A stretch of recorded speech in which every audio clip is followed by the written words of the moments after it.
رب اشرح لي صدري ويسر لي امري واحلل عقدة من لساني يفقهوا قولي. الحمد لله المبدئ المعيد الغني الحميد ذي العفو الواسع والعقاب الشديد، والصلاة والسلام على أشرف الأنبياء خاتم النبيين سيد المرسلين أنيس الغريبين شفيع المذنبين سيدنا وحبيبنا نبينا وكريمنا ومولانا محمد صلى الله عليه وسلم عبده ورسوله بالهدى ودين الحق أرسله. أما بعد فأعوذ بالله من الشيطان الرجيم. بسم الله الرحمن الرحيم. إنما يريد الله ليذهب عنكم الرجس أهل البيت ويطهركم تطهيرا. آمنت بالله صدق الله العظيم. ببركة إن الله وملائكته يصلون على النبي يا أيها الذين آمنوا صلوا عليه وسلموا تسليما. اللهم صل على سيدنا مولانا محمد معدن الجود والكرم وعلى آله وصحبه وبارك وسلم صلاة وسلاما عليك يا رسول الله. محبت سے پڑھی الصلاة والسلام عليك يا حبيب الله. الصلاة والسلام عليك يا نبي الله. الصلاة والسلام عليك يا جد الحسن والحسين. الصلاة والسلام عليك يا رحمة للعالمين. فمبلغ العلم فيه أنه بشر وأنه خير خلق الله كلهم. فانسب إلى ذاته ما شئت من شرف، فانسب إلى قدره ما شئت من عظم. منزه عن شريك في محاسنه فجوهر الحسن فيه غير منقسم. وأبيض يستسقى الغمام بوجهه ثمار اليتامى عصمة للأرامل. مولاي صل وسلم دائما سرمدا على حبيبك خير الخلق كلهم. رب اشرح لي صدري ويسر لي أمري واحلل عقدة من لساني يفقهوا قولي. اللہ کی حمد و ثنا نبی کریم صاحب ستقریم باعث تخلیق ارض و سما صلی اللہ علیہ وآلہ آلہ وصحبہ وبارک وسلم کی بارگاہ مقدسہ میں انتہائی محبت و عقیدت کے ساتھ درود و سلام پیش کرنے کے بعد تمام تعریف اللہ وحدہ لا شریک کے لیے ہے. اسٹیج پر تشریف فرما جید علماء کرام مشائخ اعظام حضرت علامہ مولانا قبلہ سید افتخار شاہ صاحب دام برکاتہ العالیہ، حضرت مولانا محمد عمران صاحب قبلہ مقدس اللہ العالی، دیگر اور علماء ربانیین مشائخ اعظام اور حاضران محفل اور سنی حنفی جماعت کے تمام رفقاء، اس بزم کو منعقد کرنے والے اس علاقے کے تمام مخلصین محبین محبان صحابہ اور اہل بیت. جس طرح کہ ابھی آپ کے سامنے متواتر اس بات کو ذکر کیا گیا بار بار کہ آج کا دن ست رسول سید الشہداء حضور سیدنا امام علی مقام امام حسین ابن علی رضی اللہ تعالی عنہما کی ولادت پاک کا دن ہے. اور ہمارا دین کہ میرا دین امبر وارسی بخدا ہے عشق محمدی، میرا ذکر و فکر ہے بس یہی صلو علیہ وآلہ. بیدم یہی تو پانچ ہے مقصود کائنات، خیر النساء حسین و حسن مصطفیٰ علی. کیا بات رضا اس چمنستان کرم کی، زہرا ہے کلی جسم حسین اور حسن پھول. میں چند باتیں حضرت امام علی مقام رضی اللہ تعالیٰ عنہ وردہ عنہ کی بارگاہ میں منقبت جس طرح ہمارے رفقاء ہمارے مخلصین نے آپ کے سامنے بڑے خوبصورت پہرائے میں ذکر کی ہے، میں چند اس پر نصوص آپ کی خدمت میں ذکر کرنا چاہوں گا کیونکہ وقت بہت طوال پکڑ چکا ہے. تو میں چند باتیں ہی آپ کی مصروفیات، آپ کے آرام اور اس مجلس کی نزاکت کو ملحوظ رکھتے ہوئے، ان علماء کاملین کی مصروفیات کو ملحوظ رکھتے ہوئے چند باتیں آپ کی خدمت میں ذکر کرنا چاہوں گا.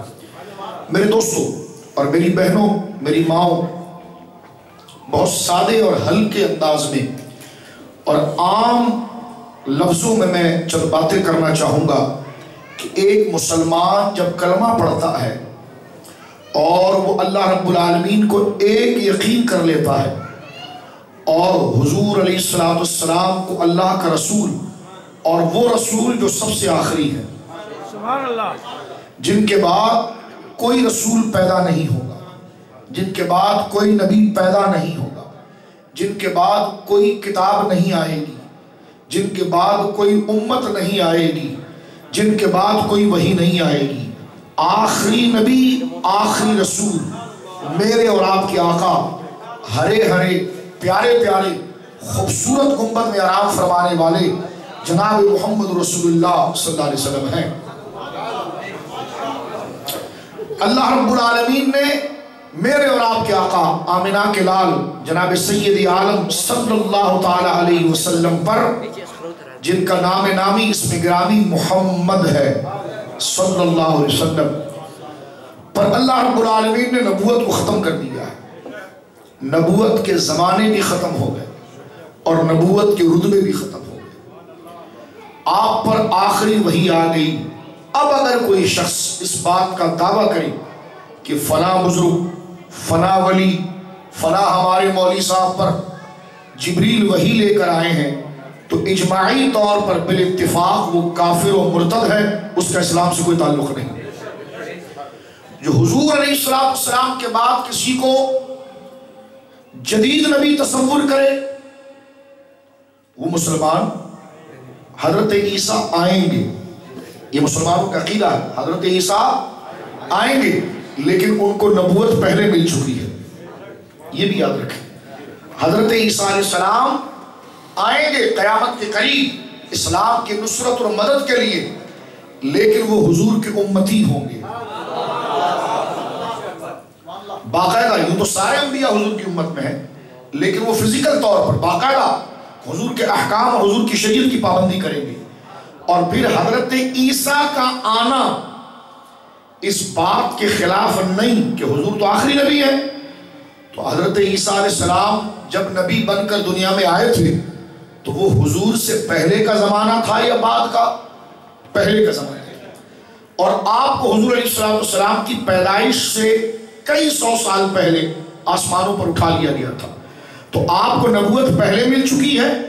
حضور علیہ السلام کے اعلان نبوت کے بعد اس عالم رنگ و بو میں، آب و گل میں کسی کو اب نبوت نہیں ملے گی۔ ٹھیک ہے، یہ کنفیوژن میں نے دور کیا۔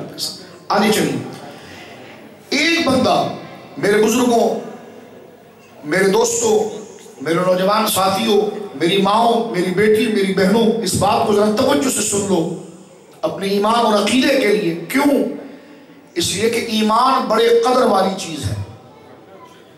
اگر کسی کے پاس داڑھی، ٹوپی، پگڑی، نماز بہت ساری ہو اور ایمان نہ ہو تو وہ جہنم میں جائے گا۔ جس کے پاس یہ چیزیں اس طریقے کی نہ ہو کہ اللہ کی بارگاہ میں قبول ہو، لیکن ایمان دل میں ہو، اور ایمان دل میں بھی کتنا ہو؟ ایک ڈاٹ کے برابر، بس ایک رائی کے دانے کے برابر ہو، تو کروڑوں نمازیں اور کروڑوں صدقات اور بڑی بڑی بزرگی اس ایک نقطے کے ایمان کا مقابلہ نہیں کر سکتی۔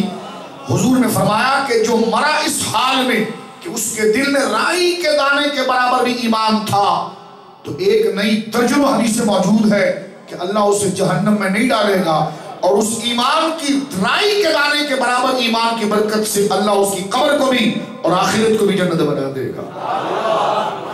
تو ایمان بڑی قدر والی چیز ہے۔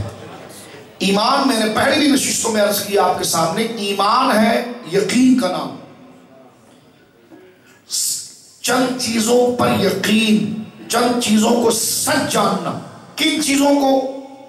تین باتوں کو، کہ اللہ ہے اور ایک ہے، اسے کسی نے پیدا نہیں کیا، اس نے سب کو پیدا کیا، وہ ہمیشہ سے ہے، ہمیشہ رہے گا، سبحان اللہ، وہ اپنے ہونے میں بھی ایک ہے اور کائنات کو چلانے میں بھی ایک ہے، الوہیت میں بھی ایک ہے، ربوبیت میں بھی ایک ہے، اپنے ہونے میں بھی ایک ہے، اور کائنات کو، یہ جو دن آ رہا ہے، رات جا رہی ہے، سورج آ رہا ہے، ایسا نہیں ہے کہ سورج کو کوئی اور چلا رہا ہے، چاند کو کوئی اور چلا رہا ہے، ہوا کوئی اور چلا رہا ہے، نہیں، یہ کائنات کی جو پالنہاری ہو رہی ہے، یہ کائنات کو جو نظام چل رہا ہے، وہ ایک ہی رب چلا رہا ہے جس ایک رب نے اس کو پیدا کیا۔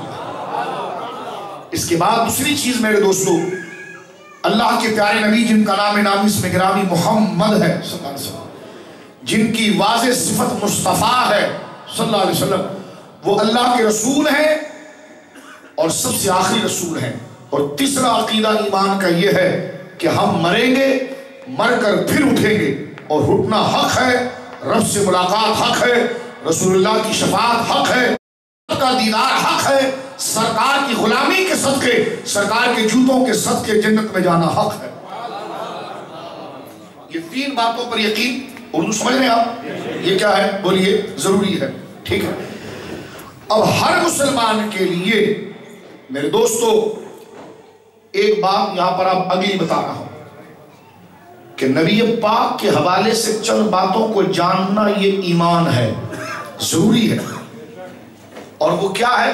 توجہ سے سنو، نبی پاک صلی اللہ علیہ وسلم کا کلمہ پڑھنے والے ذرا بھی ہلنا نہیں، بہت قیمتی بات عرض کر رہا ہوں، بہت ضروری بات۔ اس دنیا کو ایک ترازو کے پلڑے میں رکھ دو، اس بات کو ایک پلڑے میں رکھ دو جو میں کرنے جا رہا ہوں، تو یہ دنیا کی ان تمام حجم اور نعمتوں سے بھاری بات ہے۔ اس لیے نہیں کہ میں بول رہا ہوں، اس لیے کہ اس کی سچائی اتنی بڑی ہے۔ وہ کیا ہے میرے دوستو؟ سنیے، ہم مسلمان ہیں، ہمیں سب سے پہلے یہ پتا ہونا چاہیے کہ ہمارے نبی کون تھے۔ یہ فرائض ایمان میں سے ہمارے نبی کون تھے، کون سی زبان بولتے تھے، کون سے علاقے میں آئے تھے، کون سا ان کا خاندان تھا، ان کے ماں باپ کون تھے۔ یہ جس طرح کلمہ آپ پڑھتے ہیں نا، لا الہ الا اللہ محمد رسول اللہ، کہ اللہ کے سوا کوئی معبود نہیں اور محمد صلی اللہ علیہ وسلم اللہ کے رسول ہیں، تو اس کلمے کے ساتھ آپ کو کچھ کام ضروری ہو جاتا ہے۔ مثال کے طور پر جس طرح بندہ ماں کو ماں کہتا ہے تو پھر اس ماں کہنے کے ساتھ اس کا ادب ضروری ہو جاتا ہے۔ ماں کہنے کا تقاضا ہے کہ پھر ادب کیا جائے، اس کو جانا جائے۔ تو کلمہ پڑھنے کا تقاضا یہ ہے کہ نبی پاک سے متعلق چند باتیں جانی جائیں۔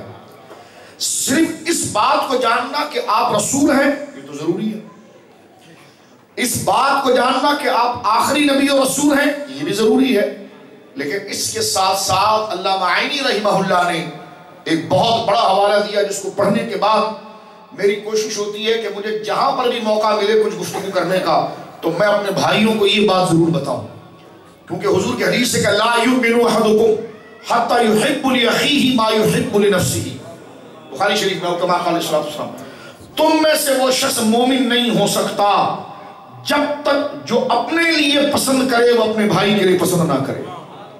میں جو اپنے لیے پسند کروں گا وہ آپ کے لیے پسند کروں گا۔ اس دن کے بعد میں سمجھتا ہوں کہ میرے کندھے اس ذمہ داری سے ٹوٹ رہے ہیں کہ اتنی بڑی ذمہ داری اس کرسی پر بیٹھنے کے بعد ہوتی ہے۔ بہت اچھا ہوتا ہمیں نیچے اٹھایا جاتا اور کوئی عام آدمی آ کر یہاں گفتگو کرتا، کم سے کم اس ذمہ داری سے سبکدوش ہو جاتے، ہم سے پوچھا تو نہ جاتا۔ آج ہمارے تسلیم بھائی ایک بات کر رہے تھے تو میں نے ان کو ایک بات بتائی کہ سید کہلانا بہت آسان ہے اور بہت بڑے شرف کی بات ہے، لیکن جب سے میں نے یہ حوالہ حضرت داتا امام بشری حجویری کا پڑھا ہے تو ٹانگیں کانپتی ہے۔ میرے دوستو کلمات تو کہے گئے کیا کیا کیا کیا، لیکن میں اپنی ان سیاکاریوں میں پڑا ہوا تھا کہ نام و لقب کیا ہے اور کام کیا ہونا چاہیے۔ کشف المحجوب شریف میں داتا امام بشری حجویری نے ایک واقعہ نقل کیا ہے کہ حضرت سید الصادقین حضرت امام جعفر الصادق رضی اللہ تعالیٰ عنہ جو سرخیل جماعت اہل بیت ہیں، امام حسین رضی اللہ تعالیٰ عنہ کے پڑپوتے ہیں اور صدق و صفا ولایت و نیابت رسالت میں اپنا ثانی نہیں رکھتے اپنے دور میں۔ امام حسین کے بیٹے امام زین العابدین، امام زین العابدین کے بیٹے امام باقر، امام باقر کے بیٹے امام جعفر صادق اور ان کے بیٹے حضرت موسیٰ کاظم اور ان کے شہزادے امام علی رضا، یہ حضرت امام حسین کے ان اہل بیت کے ان اور اولادوں میں سے ممتاز لوگ ہیں جن کے سروں کے اوپر ولایت کا تاج بار بار ایک کے بعد دیگرے سجایا گیا ہے۔ اب ذرا توجہ سنیے، داتا صاحب نقل کرتے ہیں کہ اپنے وقت کے ایک بہت بڑے ولی حضرت داؤد تائی وہ ایک مجلس میں تھے کہ حضرت امام جعفر صادق تشریف لائے. ہم شبیہ مصطفیٰ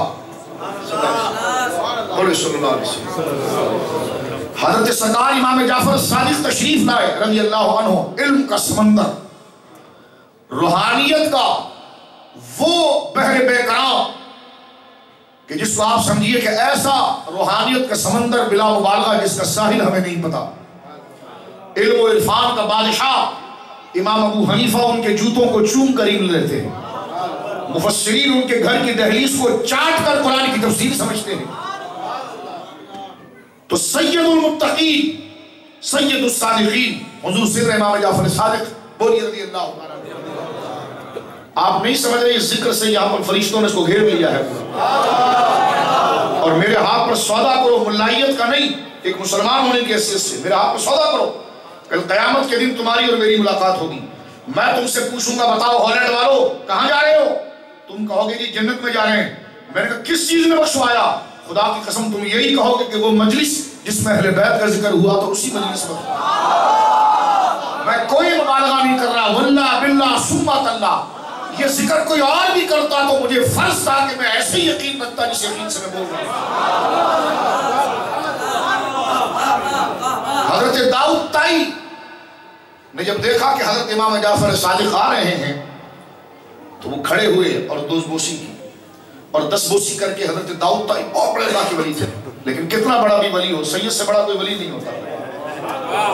اور امام جعفر صادق جیسا سید، لیکن سید کے لیے یہ بات شان والی تو ہے، لیکن آگے کیا ہے ذرا یہ سنیے. حضرت داؤد تائی نے حضرت امام جعفر صادق کے ہاتھ چومے، ہاتھ چوم کر کہا حضور مجھے کوئی نصیحت کر دیں، آپ کوئی اچھی بات مجھے بتا دیں. تو حضرت امام صاحب نے نظریں جھکاتے ہوئے ارشاد فرمایا کہ آپ تو خود اہل اللہ میں سے ہیں، میں آپ کو کیا نصیحت کروں. تو اس وقت حضرت داؤد تائی کی زبان سے جملہ نکلا کہ آپ ابن رسول ہیں. اللہ، آپ رسول کریم کے بیٹے ہیں. یہ کہنا تھا کہ امام جعفر صادق رونے لگے.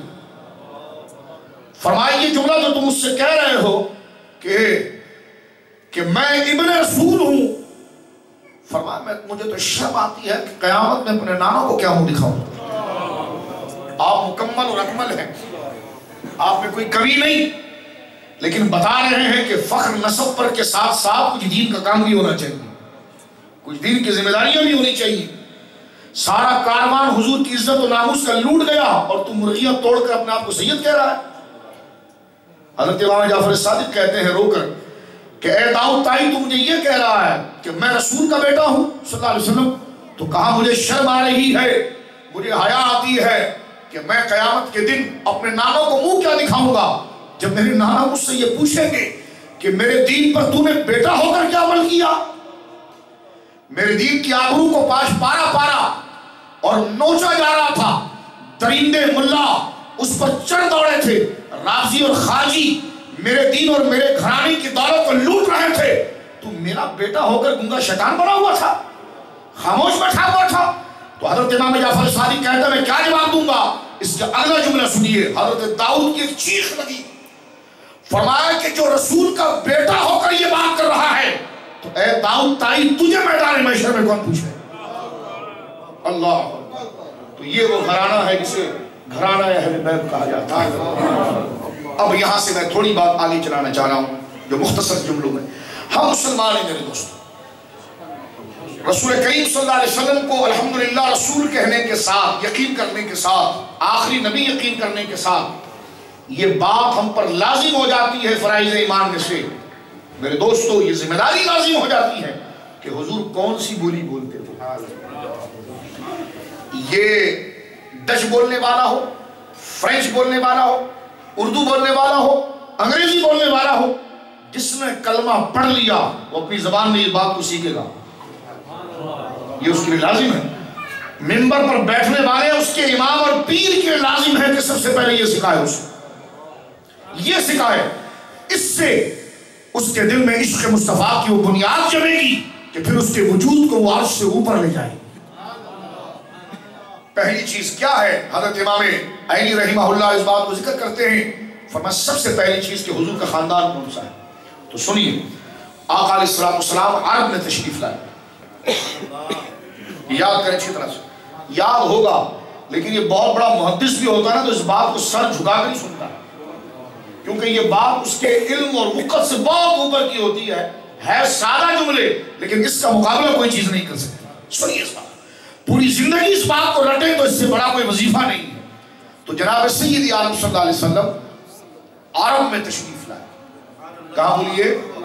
عرب میں تشریف لائے۔ عرب کو جانتے ہیں نا؟ عرب کے اندر تشریف لائے۔ ایک، حضور عربی زبان بولتے تھے، بولیے سبحان اللہ۔ دو، سرکار عرب کے علاقے میں آئے، عرب کی ایک مشہور قبیلہ قریش،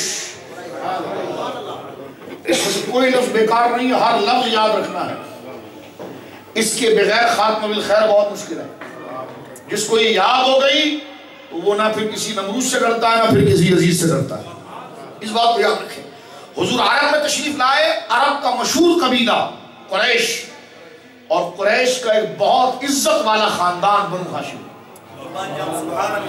تین باتیں یاد رکھنی مسلمان، عرب، قریش، بنو ہاشم۔ بولیے کیا؟ عرب، قریش، بنو ہاشم، مل کر ایک دفعہ کہیں، عرب، قریش، بنو ہاشم۔ میری بہنیں سنیں، یہ تین باتیں، یہ نماز جب تک مقبول نہیں ہوگی جب تک یہ باتیں آئیں گی نہیں۔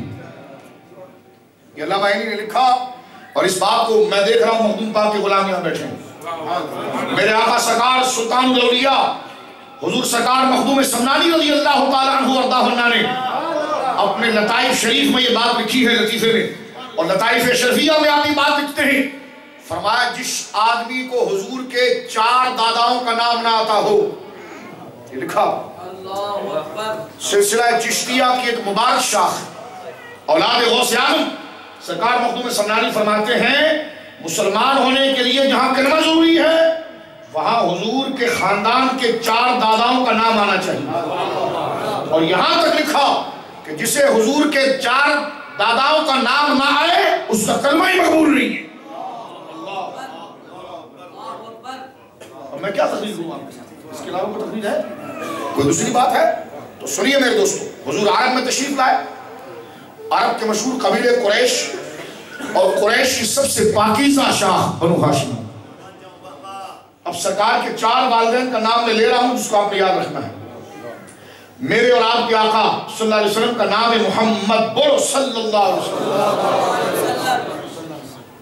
ہمارے آقا علیہ السلام کے والد کا نام ہے عبداللہ، بولو رضی اللہ تعالیٰ عنہ۔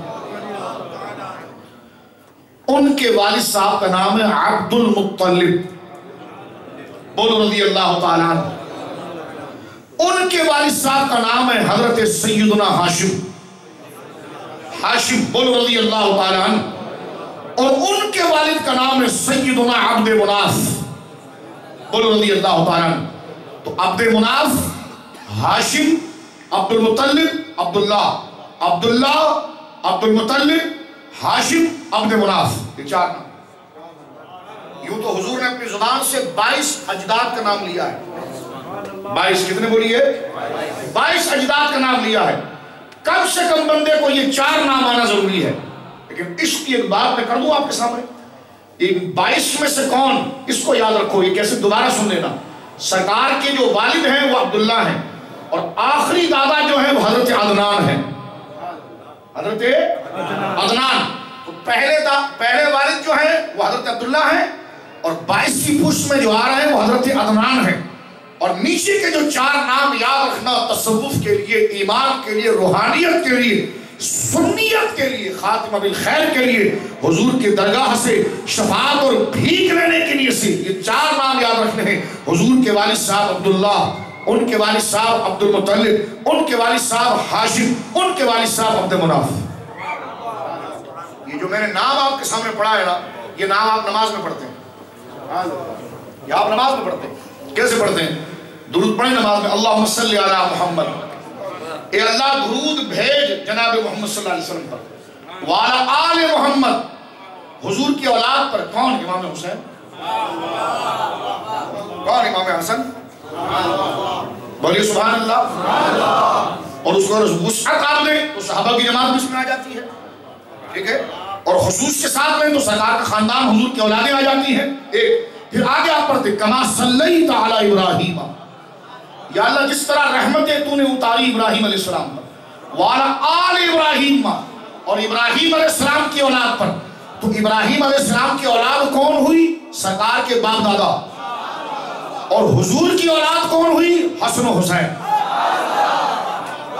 یہ کتنی بزرگی کا سلسلہ ہے کہ آپ نماز میں رب کو راضی کرنے کے لیے حضور کے والدین کا بھی واسطہ دیتے ہیں اور حضور کی اولاد کا بھی واسطہ.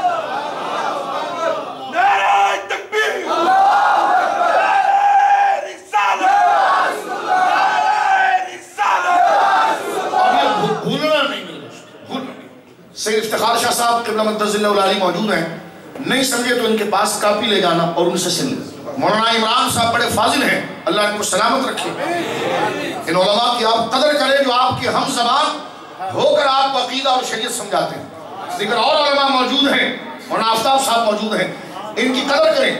ہمارا کام ہے دور سے آ کر اپنے بزرگوں کا تعارف کرانا ہے اصل میں، کہ تمہارے پاس یہ نعمت خود موجود ہے، ان سے استفادہ کریں.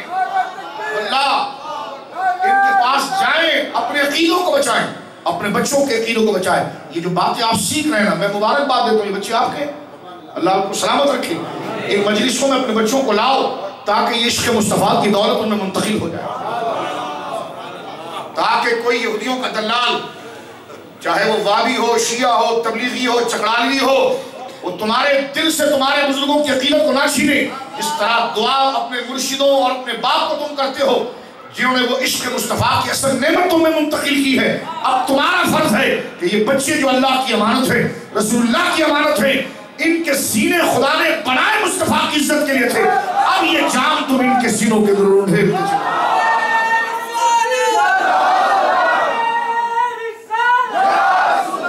اور سن لو میرے دوستو، میری ماں سن لو، میری بیٹیوں سن لو، موت حق ہے، مرنا حق ہے. رہے گا کوئی نہیں یہاں پر. ان باتوں کو کوئی فضول سمجھے گا علیہ باللہ وہ بھی مرے گا. جو ان باتوں پر یقین کرے گا وہ بھی مرے گا. مرنا سب نے ہے، لیکن ہمیں اسلام جو سکھاتا ہے کہ قبر اس کی اس ہالینڈ کے ٹھنڈے موسم سے زیادہ مزیدار ہوگی کہ جس کے دل میں حضور کی محبت ہو. وہ قبر کی مٹی پھر مٹی نہیں رہے گی. یہ جو سردی کی راتوں میں ہالینڈ میں تم گرم گرم لحاف اور بلینکٹ میں سوتے ہونا، اس میں وہ مزہ نہیں ہے جو عاشق مصطفیٰ کے لیے قبر کی مٹی وہ مزہ دے گی. مرنا تو ہے میرے، مرنا تو ہے.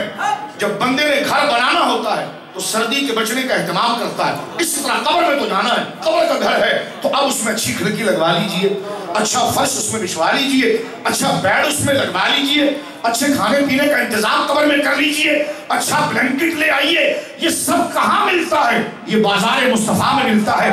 اس کو خریدنے کا طریقہ کیا ہے؟ وہ عشق مصطفیٰ سے خریدا ہے.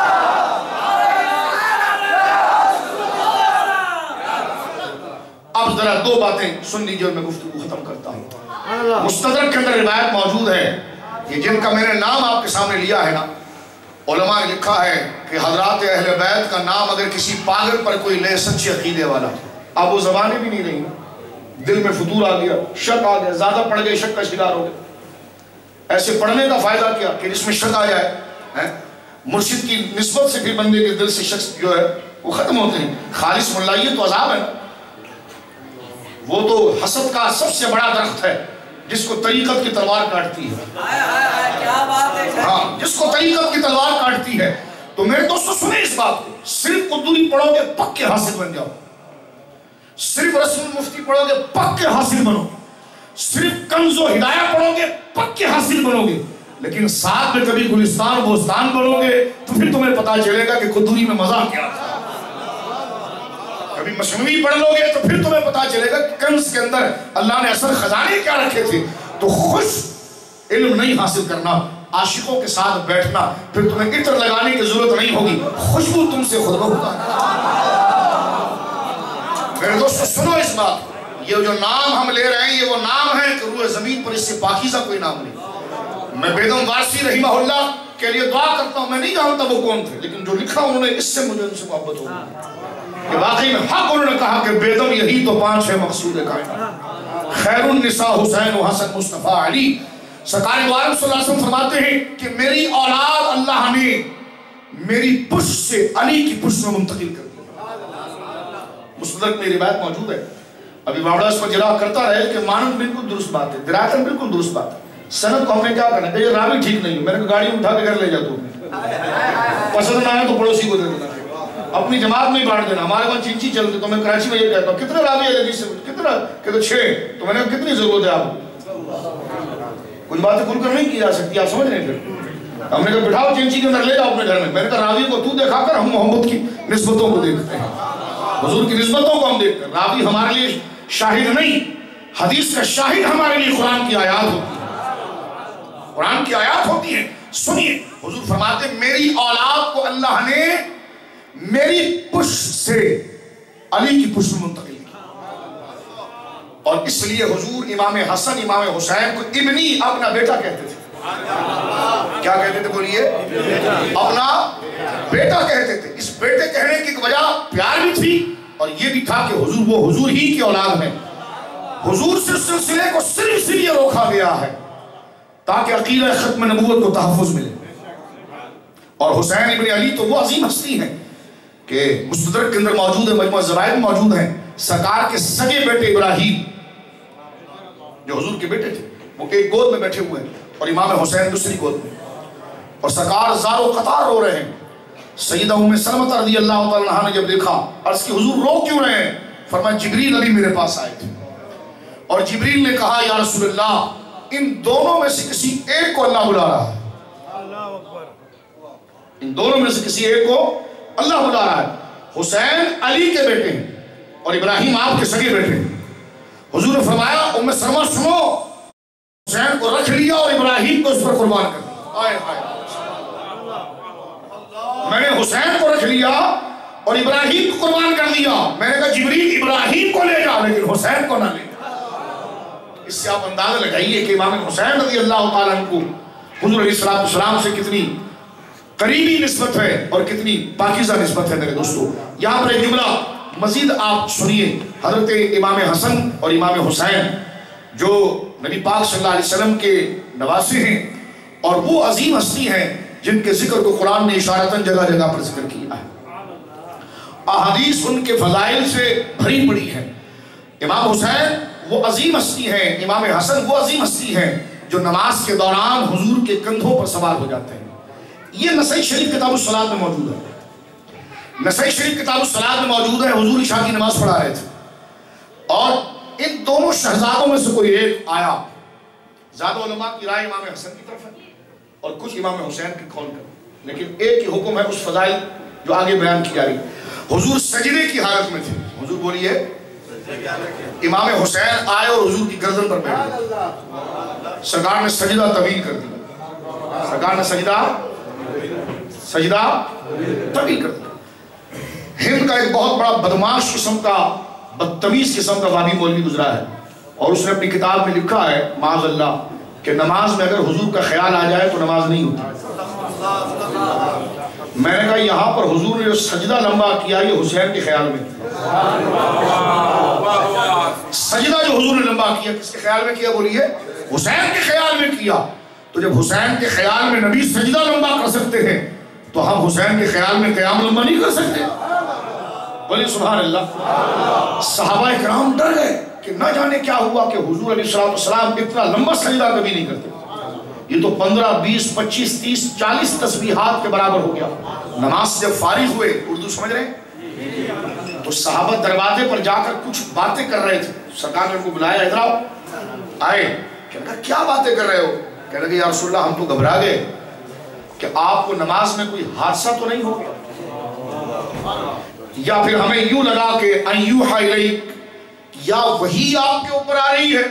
حضور نے فرمایا نہ، اس میں سے کوئی بات نہیں تھی، نہ مجھ پر وہی آ رہی تھی سجدے میں اور نہ ہی مجھے کوئی حادثہ ہوا تھا۔ پھر حضور سجدہ اتنا لمبا کیوں کیا؟ فرمایا ابنی ارتحلنی،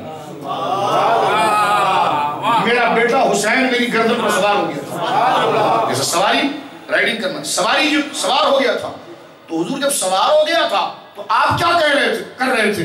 تو فرمایا ابنی ارتحلنی، میرا بیٹا حسین، یہ نسائی شریف کے الفاظ ہیں، میرے کندھے پر سوار ہو گیا، فکرہ تو میں نے اس بات کو پسند نہیں کیا کہ ان اعجلہ حتی یقضی حاجتہ، فرمایا میں نے اس بات کو پسند نہیں کیا کہ سواری بھگانے سے حسین کا دل نہیں بھرا اور میں جلدی سے سر اٹھا لوں۔ حضور آپ ہاتھ سے ہٹا دیتے، فرمایا ہٹایا حسین کو نہیں جاتا، جب تک حسین کا دل نہیں بھرا وہ میری گردن پر سوار رہا، اور جب دل بھر گیا تو حسین اٹھ کے چلا گیا تو میں نے پھر سجدے سے سر اٹھا دیا۔ یہ بزرگی ہے امام حسین کی، بولو سبحان اللہ۔ ایک حدیث مسلم امام احمد سے مزید پڑھنا چاہتا ہوں، سرکار کا حجرہ، بولو نا سبحان اللہ، وہ مبارک سبز جالی، اس مبارک آپ نے سنہری گولڈن جالی دیکھی ہے جس میں سرکار نام فرما رہے، یہ جو جگہ ہے جہاں سنہری جالی ہے، یہ مکان ہے، یعنی یوں سمجھیے کہ 2 روم ہیں، جالی والا جو سنہری گولڈن جالی ہے یہ روم حضرت عائشہ کا ہے، ٹھیک ہے، اور جب آپ بیک سائڈ پر آتے ہیں صاحب صفحہ جس کو کہتے ہیں، صفحے کے چبوترے پر، اس وقت آپ کو قبلے کی جانب ہری جالی نظر آتی ہے، یہ حجرہ سیدہ فاطمہ الزہرا کا۔ باب جبریل سے جب آپ انٹر ہوتے ہیں تو سامنے جو دروازہ نظر آتا ہے، یہ دروازہ بنا حضرت فاطمہ کے حجرے پر ہے، یوں سمجھیے کہ 2 روم ہیں کمبائن، بالکل اس طرح، اس کے بیچ میں ایک ونڈو تھی، اور ونڈو حضرت عائشہ نے خود بنوائی، کیونکہ جب سیدہ فاطمہ کی شادی ہو گئی حضرت علی کے ساتھ تو حضرت عائشہ صدیقہ نے حضور سے کہا کہ حضور یہاں ایک کھڑکی بنوا دیں تاکہ میں فاطمہ سے اس کھڑکی میں کھڑے ہو کر بات کروں۔ کتنے بدبخت ہے جو یہ کہتے ہیں کہ فاطمہ اور سیدہ عائشہ میں کوئی اختلاف تھا۔ میں نے کہا تمہاری اصل میں خطا ہے اس لیے تم یہ سوچتے ہو، اصل میں ایسا کچھ بھی نہیں تھا، اصل میں ایسا۔ اب سنیے آپ، تو یہ ایک ہی دیوار، سمجھ رہے، ایک ہی وال، ایک ہی دیوار میں دونوں کمرے جڑے ہوئے ہیں، جو وہاں پر زور سے اگر بات کی جائے تو آواز یہاں آ جاتی ہے، اور یہاں سے زور سے بات کی جائے تو آواز وہاں آ جاتی ہے۔ مسند امام احمد میں، مسند ابی سعید خدری میں یہ حدیث موجود ہے، دکھانے کا ضامن میں ہوں۔ حضرات گرامی، سرکار دو عالم رات کا وقت ہے اور امام حسن کے رونے کی آواز آئی، سرکار اپنے حجرے سے اٹھے اور گئے، اور جب سرکار سیدہ فاطمہ کے حجرے میں اس طرح کر کے یہ بات کا اشارہ دیا کہ میں آ رہا ہوں، سیدہ فاطمہ نے کہا کہ حضور تشریف لائی۔ سرکار جب آئے تو حضرت حجرہ بہت چھوٹا تھا، چھوٹا یہ لفظ بظاہر عرض کرتا ہوں، دل نہیں مانتا اس کو، بہت مختصر بظاہر تھا، الفاظ ہی ایسا ہے، ورنہ تو ساری کائنات بھی اس حجرے کے سامنے کیا حیثیت رکھتی ہے۔ صرف اتنا بتاؤں کہ وہ اتنا مختصر تھا کہ حضور اگر اپنے حجرے میں نماز پڑھتے تو سیدہ عائشہ اگر سو رہی ہوتی تو حضور ان کے پاؤں پر ہاتھ مارتے، تو وہ اپنے پاؤں کو سمیٹتی تو حضور سجدہ کرتے، اتنا مختصر وہ حجرہ تھا۔ تو حضرت علی ایک طرف سو رہے ہیں، سرکار جب آگئے حضرت فاطمہ کے گھر میں، اپنی بیٹی کے گھر میں آگئے تو داماد علی سو رہے ہیں، سرکار نے آہستہ سے پوچھا کہ علی اٹھنا جائے، بولنا سبحان اللہ، علی اٹھنا جائے۔ فرمایا فاطمہ کیا ہوا؟ کہا حضور حسن کو بھوک لگ گئی ہے۔ سرکار نے فرمایا اچھا علی کو نہ اٹھاؤ، کوئی برتن ہے تو مجھے دو۔ سرکار نے خود برتن لیا اور بکری سے دودھ نکالا، امام الانبیاء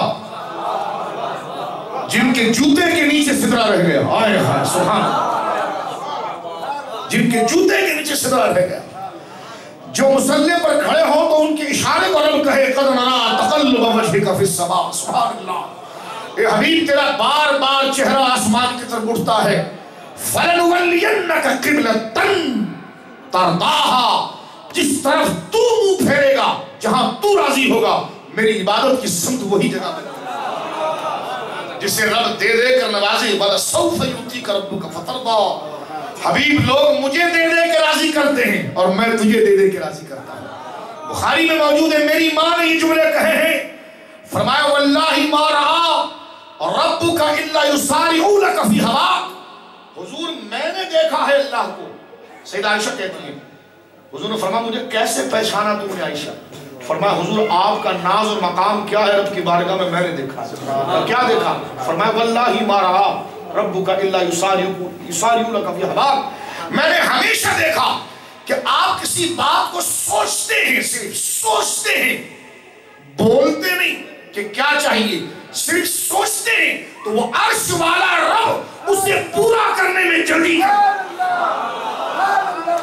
یہ سیدہ عائشہ کا نظریہ ہے. بولے سبحان اللہ. سیدہ عائشہ کا نظریہ ہے. اور وہ امام الانبیاء کہتے ہیں علی کو نہ اٹھانا, فاطمہ برتن دے دو, میں دودھ نکالنا ہوں. سرکار دودھ نکال کر لاتے ہیں تو امام حسن کو حضور نے بھی گود میں بٹھایا اور حضرت علی سو رہے ہیں اور دودھ پلانے لگے. دودھ پلانے کے لیے بھی تیار ہوئے تھے, دودھ پلانے کے لیے بولیے تیار ہوئے تھے کہ امام حسین بھی بیدار ہو. یہ کوئی ٹوپی ڈرامہ نہیں ہو رہا, یہ حدیث شریف ہے. سبحان اللہ. یہ نہیں کہ خیمہ پہلے گرا بوڑا بعد میں بھاگا بوڑا پہلے آیا خیمہ. یہ ہمارے وہاں ڈرامے بازیاں نہیں ہوتی. ہمارے وہاں جو لکھا ہوتا ہے وہی بیان ہوتا ہے. کیونکہ ہمیں جھوٹ بولنے کی ضرورت کیا ہے جب سچ میں اتنی کرامت ہے. یہ مسلم امام احمد پڑھ رہا ہوں میں آپ کے سامنے. امام حسین بیدار ہوئے اور امام حسین اپنے آپ کو جیسے چھوٹا بچہ اپنے آپ کو کراؤننگ کرتا ہے, رنگتا, اس طرح آ کر حضور کے دائیں طرف آنے لگے تو سرکار نے ہلکا سے ان کو پیچھے کیا. سرکار نے ہلکا سے ان کو پیچھے کیا اور حسن کو اپنے سینے سے لگایا. تو سیدہ زہرا کہنے لگی حضور آپ کو حسن زیادہ اچھا لگتا ہے, حضور آپ کو حسن زیادہ اچھا لگتا ہے. سرکار نے فرمایا نہیں, دراصل پہلے دودھ مانگا حسن میں تھا. تو میرا قاعدہ ہے الاول فالاول, پہلے ہوتا ہے وہ پہلے ہوتا ہے, الیمین الیمین. اس لیے پھر سرکار نے دونوں شہزادوں کو اپنی گود میں بٹھا کر دودھ پلایا اور پھر ایک جملہ کہا, فاطمہ ایک بات کہوں. کہا کیا؟ فرما انا میں وہ حاضرین ہیں اور یہ تم تیرے دونوں شہزادے, وہ ایا کی اور تو وہ حاضر راقب اور یہ سونے والا. 5 ہو گئے, 5 ہو گئے. حضور نے فرمایا انا عائشہ, فاطمہ سنو ایک بات ہے, انا میں وہ حاضرین ہیں یہ تیرے دونوں لڑلے شہزادے, وہ ایا کی اور تو بھی, وہ حاضر راقب اور یہ سونے والا, یہ 5 ہم اسی طرح جنت کے ایک ہی گھر کے اندر ہوں. سبحان اللہ. جنت کے بولیے ایک ہی گھر. رات گزر جائے گی, حوالے نہیں ختم ہوتے.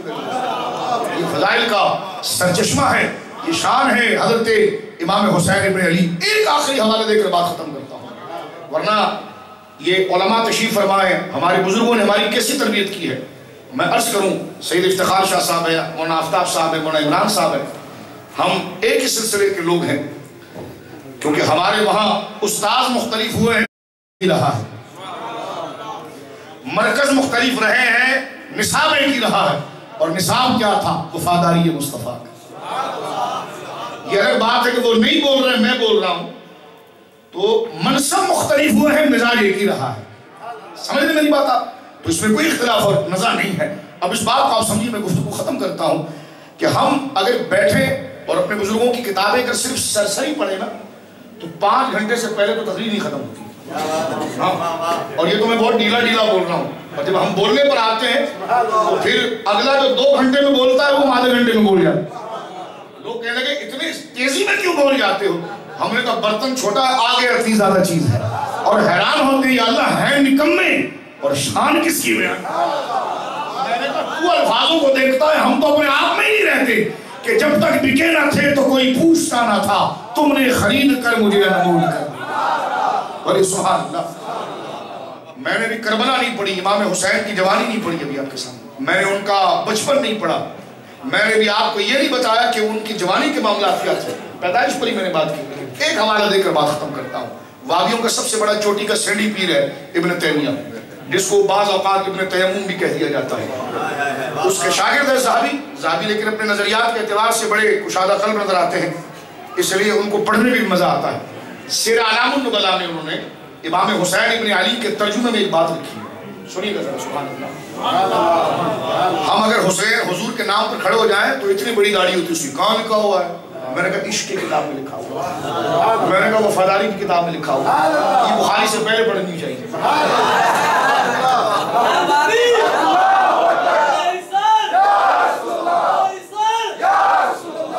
سنیے میرے دوستوں, گفتگو ختم کر رہا ہوں, سنیے ذرا. یہ قیمتی حوالہ, بہت قیمتی حوالہ ہے, لیکن یہ آپ نے یہاں سے اٹھنے کے بعد اپنے بچوں کو بھی بتانا ہے, اپنے کل دوستوں کو بھی بتانا ہے, اپنے چاہنے والوں کو بھی بتانا ہے. میں نے اپنا فرض ادا کر دیا آپ کو بتا کر. اب آپ نے اگر اپنی قسمت جگانا ہے تو آپ دیکھتے ہیں کہ آپ کتنوں کو بتائیں گے. یعنی میں نے یہاں پر بول کر میری بہن اور میرے بھائیوں سمیت کم سے کم 100 سے 150 آدمی کو تو میں نے بتا دیا, تو الحمدللہ مجھے تو یہ سعادت مل گئی ہے. اب آپ کے اوپر ہے کہ آپ یہ کتنا نور آگے بڑھاتے ہیں. یہ آگے بڑھا کر آپ انویسٹمنٹ کر رہے ہیں. ایک کا دل بھی اگر اہل بیت کے نام سے خوش ہو گیا تو آپ کی نمازیں تو آپ کو نہیں بچانے والی, یہ نسبت ضرور آپ کی نماز کو بھی بچائے گی اور آپ کو بھی بچائے گی. سنیں میرے دوستو, وہ کیا ہے؟ حضرت امام حسین کے ترجمے میں ایک بات لکھی ہے ذہبی نے سیر اعلام النبلاء میں. امام حسین رضی اللہ عنہ ایک شخص کی والدہ کا جنازہ پڑھانے گئے. کیا گئے؟ جنازہ پڑھانے گئے. جب وہ جنازہ پڑھانے کے لیے گئے تو امام حسین نے جوتے وہاں اتارے اور جنازہ پڑھایا. اور جنازہ پڑھا کر جب آپ آئے, غور سے سنیے گا ذرا, وہ پورا سینرو, اس پورا منظر اپنے ذہن میں ذرا بنائیے. امام حسین کا چہرہ کون سوچ سکتا ہے؟ قدم مبارک کو لائیے, قدم مبارک کو لائیے. امام حسین جنازے کی نماز پڑھا کر اپنے جوتا پہننے کے لیے آ رہے ہیں. سمجھ رہے, اردو سمجھ رہے ہیں آپ؟ جوتا پہننے کے لیے آ رہے ہیں. اور جیسی آپ جوتے میں پاؤں ڈالنے لگے تو ایک بوڑھا آدمی اولڈ مین, وہ تیزی سے دوڑتا ہوا آیا اور اس نے امام حسین کے دائیں پاؤں کو پکڑ لیا اور اس کے کندھے پر ایک چادر تھی, اس نے اس سے امام حسین کا جو پاؤں تھا اس کو صاف کیا اور پھر جوتا کہا شہزادے پہنے. غور کر رہے ہیں؟ وہابیوں ایسا مزاج تمہارے پاس نہیں. اب اگر نہ کہوں گا تو زمین تمہارے وہابیوں پاؤں کے نیچے سے نکل جائے گی. سمجھ رہے, اس چادر سے آپ نے امام حسین کے پاؤں صاف کیے. اگر آپ ان کے نام سے شربت بنائیں تو یہ جل جاتے ہیں, نام لے تو جل جاتے ہیں. میں نے کہا تیرا باپ ایسا نہیں تھا تو ہم کیا کریں, تیری نسل میں کوئی ایسا نہیں آیا تو ہم کیا کریں. تو اپنی نسل کا نام لیتے ہوئے ڈرتا ہے. حسین وہ ہے جن کا نام قرآن بھی لیتا ہے اور نمازوں میں بھی آتا ہے. تو اپنے گندے نسب کو یہاں پر کیوں لاتا ہے, برابری کیوں کرتا ہے؟ وہ تیرا گھر ہے کہ تیرے تو باپ کا بھی پتہ نہیں ہے. حسین وہ ہے جو قیامت نہیں حضرت آدم تک ان کے آباد کا نام زندہ ہے, بلکہ ان کی اولادوں میں قیامت تک ان کی اولادوں کا بھی نام زندہ ہے. اِنَّا أَعْطَيْنَاكَ الْكَوْثَرَ, قرآن نے یہ سیدوں کی تعریف کر دی ہے. اور سنو میرے دوستو, امام حسین جیسی جوتا پہننے لگے, میری مائیں سنیں, میری بیٹیاں سنیں, اور یہ اپنے بچوں کو سکھائیں کہ بزرگوں کا ادب کیسے ہوتا ہے. کیونکہ سنی, what is the difference between Wahhabi and سنی, کیا فرق ہے؟ وہ ہے عشق و ادب کا. کیا ہے بولیے؟ عشق و, اور یہ بولنا پڑے گا کیونکہ آج اپنے آپ کو ظاہر کرو گے, آیا کرو گے اور لے کر سامنے آؤ گے, تب ہی میدان محشر میں سودا ہوگا. میں تو سب کو صحیح کہتا ہوں. دراصل تم خود 2 نمبر ہو تو اس لیے سب کو صحیح کہتے ہو. سب صحیح نہیں ہوتے, ایک ہی صحیح ہوتا ہے. لا الہ الا اللہ کا ترجمہ بھی یہی ہے. لا الہ سب غلط ہے, الا اللہ ایک صحیح. پہلے سب کو غلط کہو پھر صحیح کہو کسی ایک. نہیں ہم تو سب کو صحیح. میں نے کہا پہلے ہی حصے میں سب کو صحیح کہے گا تو ہدایت کیسے ملے گی؟ پہلے سب کو غلط کہے تاکہ یہ ان کی نفی کرنا تجھے اس بات کی طرف لے جائے. سمجھ لیں؟ اب آپ سنیے جلدی سے گفتگو ختم. امام حسین جیسی جوتا پہننے لگے تو اس بوڑھے آدمی نے امام حسین کے پاؤں کو صاف کیا اور جوتا پہنایا کہ شہزادے جوتا پہن لے. تو امام حسین نے دیکھا کہ اس بوڑھے کی داڑھی مٹی میں بھی لگ رہی کیونکہ زمین میں بیٹھا ہوا ہے اور بڑے ادب سے جوتا پہنا رہا ہے. امام حسین کو اس پر ترس آیا. آپ نے اس کے کندھے کو پکڑ کر پیچھے کیا کہ کون ہے, تو جب سر اٹھایا تو وہ سفید داڑھی والا بوڑھا حضرت ابو ہریرہ تھے. رسول اللہ کے صحابی حضرت ابو ہریرہ تھے. اور یہ لکھتا ہے صحابی کہ وہ بار بار جوتے اور پاؤں کو صاف کرتے تھے اور کہتے تھے اے حسین ابن علی شہزادے آپ کے پاؤں پر مٹی لگی ہے, میں رسول اللہ کا صحابی ہوں, یہ کیسے ہو سکتا ہے کہ حسین کے پاؤں پر غبار ہو اور میں دیکھتا رہوں؟ تو جو حسین کے پاؤں میں غبار نہ دیکھے وہ حسین کے ذکر سے کیسے بھاگ سکتا؟ تو یہ ہے حضرت ابو ہریرہ. بولی سبحان اللہ. طبرانی اوسط میں روایت آتی ہے کہ ابو ہریرہ انتقال کر رہے تھے نا, موت کے وقت اچھے اچھے ہائیں ہائیں کرتے ہیں, لیکن جس کی نسبت عشق والوں کی ہوتی ہے نا وہ مرتے وقت بھی عشق کی بات کر رہا ہوتا ہے. حضرت ابو ہریرہ پر انتقال کا وقت طاری ہے، بس ابھی 5 سے 8 منٹ میں آپ کی جان نکلے گی۔ مدینہ کا ایک سب سے بڑا بدماش باغی مروان بن حکم، طبرانی میں موجود ہے۔ مروان بن حکم کیا؟ یہ مسجد نبوی کا امام تھا، مسجد نبوی کا گورنر بھی تھا، بخاری کتاب الجنائز میں۔ نہیں، مسجد نبوی کے امام صاحب ہیں۔ میں نے کہا تو مروان بھی تو امام صاحب تھا۔ کہہ رہے نہیں ان کے پیچھے حسین نماز پڑھتے۔ میں نے کہا میں مان ہی نہیں سکتا یہ بات، حسین علی کا بیٹا ہے، اگر وہ مروان کے پیچھے نماز پڑھ لیتا تو پھر یزید سے بیعت کرنے میں کیا چیز دور تھی؟ سنیے، ہر بات تسلیم بھی نہیں کی جاتی، روایت میں اگر کوئی بات ٹھیک بھی ہو، درایت تسلیم نہ کریں تو چھوڑ دیں اس کو آپ۔ یہ کیسے ہو سکتا ہے؟ یہ تو تسلسل ہے اہل بیت کا، سنیے اس بات کو آپ۔ لیکن اس کے بھی جوابات جو ذہنوں میں لوگوں کے، وہ الحمدللہ ہم جواب دینے کی پوری سکت رکھتے ہیں، کیونکہ جو اس نے بولنا ہے وہ الحمدللہ سب ہم نے بچپن سے پڑھا ہوا، اور جو ہم نے بولنا ہے وہ تو جب سامنے آئے گا تب ہم بتائیں گے کہ ہم نے کیا بولنا ہے۔ سنیے اس بات کو میرے دوستو توجہ کے ساتھ۔ امام حسین رضی اللہ، حضرت ابو ہریرہ کے انتقال کا وقت ہے۔ عشق دیکھو کیسی تھی، یہ مجلس سے چھوڑو نہیں، ان علماء کی سنگت کو نہ چھوڑو، بلکہ عشق کو پکاؤ۔ میری ماں، میری بیٹیوں، میری بہنوں، اس محفلوں میں آؤ، گھروں میں حسین کی فاتحہ کی مجلسیں رکھو، امام جعفر صادق کے کنڈے کی محفل رکھو، ہر جمعرات کو صحابہ اور اہل بیت کے لیے فاتحہ دو، اپنے بچوں کو بٹھاؤ میری ماؤں، اور خود تم کچھ پڑھ لو، اگر بچہ کچھ پڑھنا چاہتا ہے پڑھے، اور تم دعا کرو تاکہ یہ ادب اور محبت تمہاری اداؤں سے تمہارے بچوں میں منتقل ہو، اور تمہاری نسلوں میں کوئی بے ادب شیطان نہ آئے، بلکہ سب اہل بیت اور حضور کے غلام۔